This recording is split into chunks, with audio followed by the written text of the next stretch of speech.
Sa time nga magpahayag sa kalangitan, ang mga kalangitan mga kaguba sa dakong kagahod sang mga pangidlat kag dagoob, presensya sang Dios. Kamako nyo, amo nang aton Dios inalagad, presensya ya palang ang dagoob kag kilat. Nagakapugday ang mga kabukiran. Karon kitang mga kanakan sang Dios do atong do hoy no. Dapat hindi amo nang kanakan sang Dios. Amen. Okay. Thank you Sister Juanita. Ang pagtalakay sa atong leksyon na ako niya summary. Nga may title dira sa leksyon nga Garden of Gethsemane upon Gethsemane. Ano ang Gethsemane? Before sa Gethsemane, sinasiling ko na ang natawag the Last Supper. Mga utod atong the Last Supper dira sa Mark chapter 14, ginhambal dira nga ginsugo ni Jesus Christ ang mga disciple nga sila niya inom kamo sining tagayan. Kaon kamo sining tinipik-tipik nga tinapay nga wala sing tapay. Amo to mga utod ang Last Supper ni Jesus Christ. After sa to, si Jesus Christ nagpili siya sang 3 ka disipulo kay makadto sila sa Garden of Gethsemane. Kanya, amo na siya ang ginhalinan. Sang nagpanglakaton sila mga utod nga 11 ka disipulo, pag abot sa entrance, sa abot sa entrance sila amo ning Garden of Gethsemane. Sa time ni Jesus Christ, ini nga kahoy, amo pa ni. Diri ang entrance ng Garden of Gethsemane sa sakop sa Israel. Tapos, subong mga utod, ini nga time 2024, ari gyapon ang kahoy sa Garden of Gethsemane, pero nag-garden Wala na din mga hilamon Sa time ni Jesus Christ, tama na di kasinot. Dire niya ginbilin ang 8 ka disipulo. Kag ginhagad niya si John, si Pedro, si Santiago nga magsulod dito sa Garden of Gethsemane. Pagsulod dito mga utod sa Garden of Gethsemane, dito si Jesus Christ gindakop nga upod si Judas. Before dakpon si Jesus Christ, naghambal na si Jesus Christ kay Pedro. Liya Pedro, so wala pa makapamalo sa makatatlo ang manok, ipanginwala mo na ako. Nagapakilala mga utod sa kagabihon, ang manok may pagpamalo ng 3 ka beses. Tama? Okay. Ang first na pagpamalo sa manok, ano oras sa kagabihon? Abe? Alas 9? Dason? 12? Abe, ang tama? Ang tama? Sister Ana? 2, 3, 4. Sa kagabihon, balo ka sa una nga mga panahon mga utod, wala sang relo. Ang mga katigulangan sa una, masili nga, una nga pamalo sa manok, amo nga oras. Ikadua, ano nga oras ikadua? Ikatatlo, pag ikatatlo, alas 4. Okay, ang una, ano nga oras?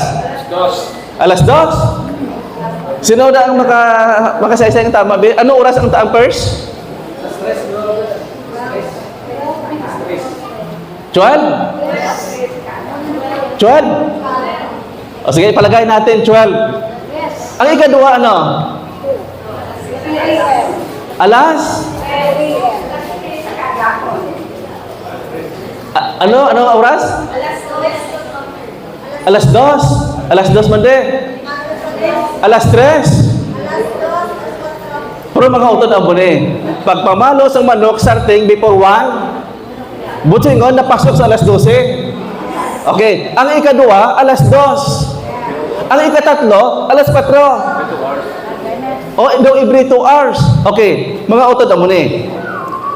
Wala pa nag-abot ang alas 4 nga mamalo ang manok ikatatlo. No? Nag-remind. Ang manok kay Pedro nga tama ang ginambal sang Dios kay Pedro nga ginpanginwala niya nga mga utod amo ni alas 11 sang gabi or basahon ta spirit of prophecy alas 11 sang gabi nag-abot ang manugdakop kay Jesus Christ kay gindakop si Jesus Christ ginbakled kag siling na Ellen White samtang nga gamartya sila pakadto dito sa hukmanan.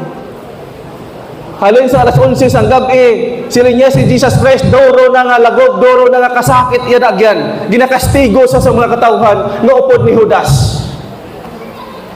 Ang ginimo ni Tuto Pedro, ginsunod-sunod niya si Jesus Christ. kung makabalikin ang mga soldado, gapanganago, tugtog na nakaabot sila dito sa hukmanan, sa tama sa dito sa kay Pastor Gindala, Pastor, kay Kaypas. Sino kayo ito upo ni Kaypas? Si Hana? Hana kung Ana? Hana? Hanas?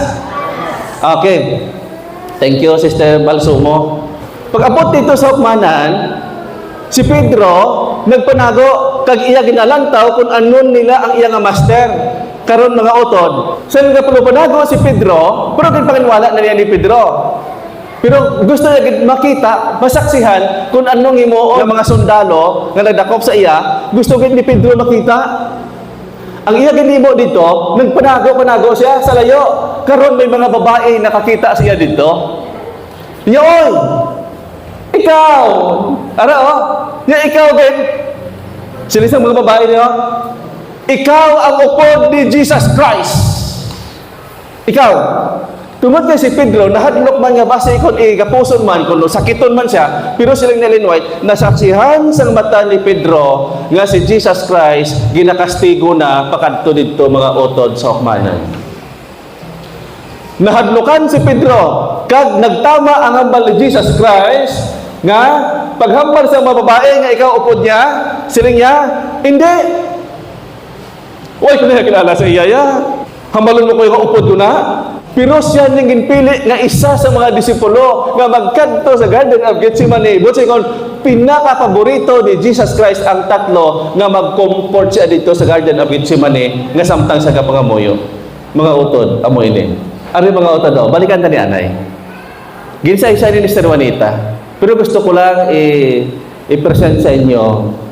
Sa Garden of Gethsemane, dira ang ginpili ni Jesus Christ mga muyo kag mag-address direkta sa God the Father, kag gingamit dira sa Mark ang chapter 14 verse 36 nga sila niya, and he said, sila niya, Abba.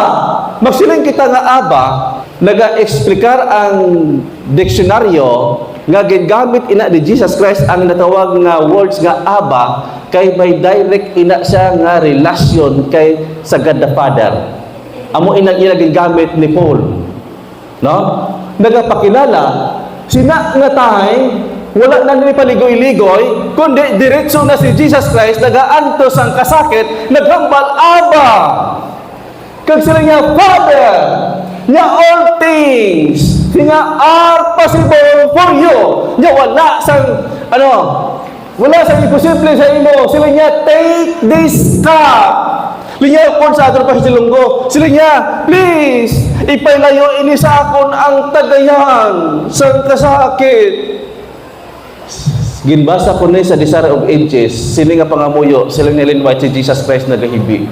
Kag ginaayo niya sa God the Father, nga sila niya, take this cup.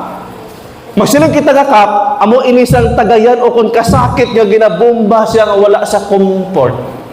Ang next pagkat sila niya, away from me. Pero sila niya, nevertheless, but what you will. Niya, hindi ang akon masunod niya, pero ang imo ang matuman. Nagapakilala sa piyak sang hagikitan, sa piyak sang iya nga pag-sacrifice, aragi ako ng kahambol. Kung hindi humble si Jesus Christ, masiling siya, Father, kung hindi kong mamong anak, doon isumbat niya pala si Father. Pero ginambal niya, pero ang imo kababuton ang matuman, hindi sa akon. Ara ang pagkahambol. Ang pamangkot amo ni, ang punto atong kwaon. Anong punto? Mga utod, may mga panahon kisaan man nga ara man kita sa tama, pero kinahanglan nga sinaamay nga time mapaubos kita na. Kay kon imo gid siya ipakita man, ipairan mo gid ang imo gid nga prinsipyo kay ikaw tama, base maghimo pa na sa tawag nga hindi mayo nga resulta sa uling adlaw. Pero mga utod, sa totoo lang, ako niya lain, prangka ko yung istorya. Pwede ko yung makapaubos 1, 2, 3, 4 guro. Pero kung sigihon mo yang himon mo 5, anom sa akon nga paghimo sa katuntuhan, hindi nga pwede sa akon. Nga sa tion nga sige ka lang paubos nga paubos, nagaresulta ina sang bugal. Okay lang sa imo blabrad nga tungod kay Kristohanon ta. Okay sa butangan ta iti aton ulo. Hindi ko ni malipatan.